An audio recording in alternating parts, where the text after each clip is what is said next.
મિત્રો આ મિક્સર છે અને ખરાબ થઈ ગયું તો મેં મારી હાથે ને રિપેરિંગ કરી નાખ્યું અને અત્યારે સરસ મજાનું ચાલે છે.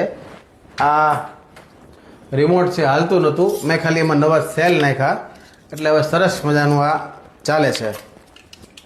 આ પંખો આ વોરંટીમાં હતો છતાંય મેં સર્વિસ સ્ટેશનમાં ન આપ્યો, મેં મારી હાથે રિપેરિંગ કરી નાખ્યો. બરાબર. પણ એમ કહેવાય કે મિત્રો લાઈફમાં ઘણી બધી એવી વસ્તુ હોય છે કે જે રિપેરિંગ થતી નથી. જે હું એની વોરંટી છે, હું એની ગેરંટી છે, તમને એની કાંઈ ખબર હોતી નથી. તો તમે કોઈ પણ વસ્તુ જ્યારે ઘરે લાવો સમજી વિચારીને લાવો, એની શું ગેરંટી છે, શું વોરંટી છે, શું એ હાલ છે, કેવી હાલ છે, તો એ પરખીને પછી વસ્તુ ઘરમાં લાવો. બરાબર ને?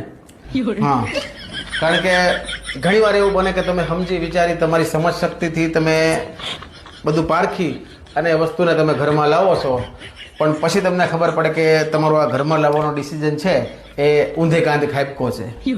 બરાબર. એ વસ્તુ જેવી તમે ધારી હતી એવી ન હાલે.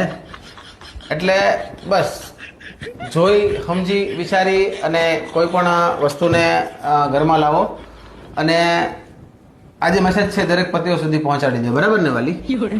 હા, બસ આટલું જ મારે ખાલી કહેવાનું છે. અને પ્લીઝ સમજાય તેને વંદન.